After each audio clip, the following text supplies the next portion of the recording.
Hey, my name is Dot, and today I'll be showing you how to knit headbands. This is what you're going to need.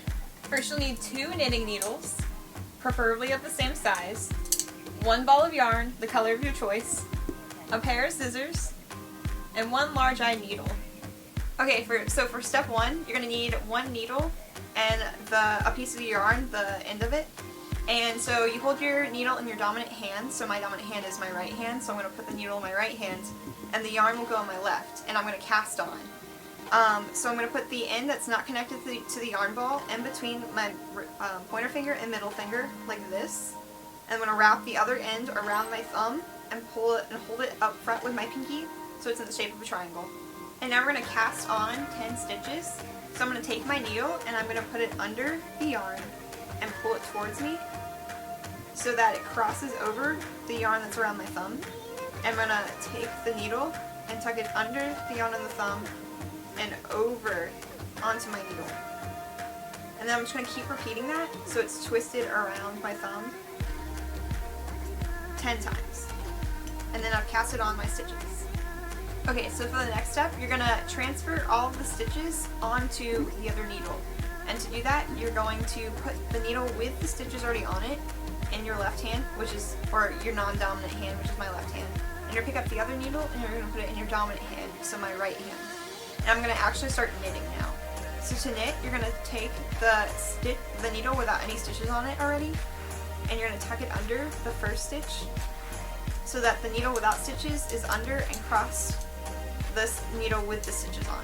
And then you're going to take the piece of yarn still attached to the ball, and you're going to wrap it around the bottom needle and in between the 2 needles. And you're going to take the needle without the stitches on it, and you're going to tuck it under and then pull the stitch off. And you just transferred the stitch onto the other needle. And you're just going to continue that until all the stitches have been transferred.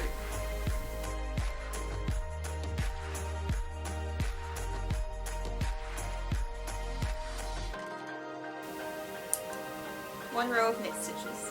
So you're just going to continue knitting back and forth for a while, and you're just going to keep switching what needle is in which hand. You always want the needle without the stitches in your dominant hand, and you're always going to transfer the stitches onto the other needle. So when you get to the end of the row, you'll switch hands. And you just continue doing this until it's long enough to be a headband. You can measure it on your leg, I heard that if you measure around your thigh, it's about the size of your head, or I just wrap it around my head until I figure out if it's long enough. At first when you're knitting, it's going to be kind of tight, but once you get going, the stitches will loosen up and it'll be easier as you go to continue knitting in just a pattern. You can, every so often you will want to count your stitches just to make sure you still have the amount you started with, because if you add stitches or subtract stitches on accident, you'll have a not straight line. It'll be kind of curvy. It just won't make good for good knitting. So you're just going to continue knitting until you feel like it's long enough and it fits around your head, and then when that time comes, then you'll cast off. So to cast off, you're going to take the needle with all the stitches on it in your left hand and the other needle in your right, and then you're going to do like you would a normal knit stitch from one needle to the other.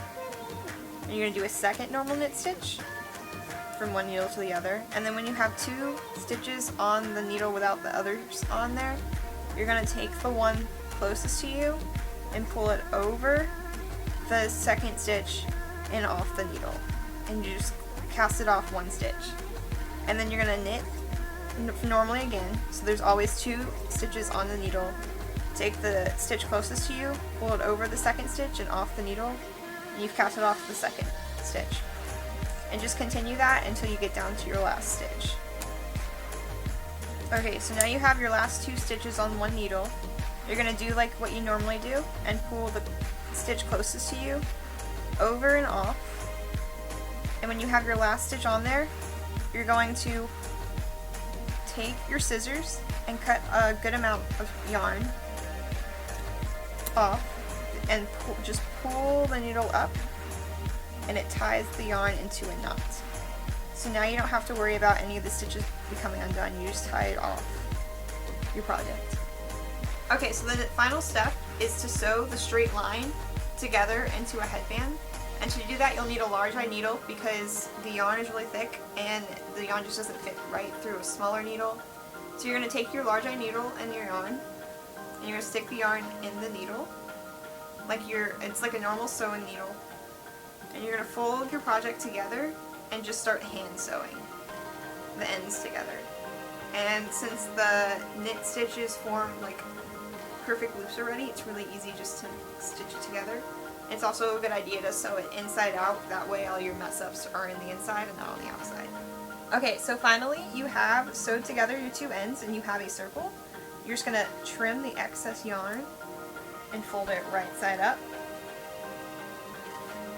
And in the end, you'll have a headband. You can do the same process to make a circle scarf or an infinity scarf. You just make the line really long, a lot longer, so that it fits around your neck. And then you sew the two ends together and you'll have a different scarf. But here's your headband. I really hope you enjoyed watching and have fun knitting your headbands.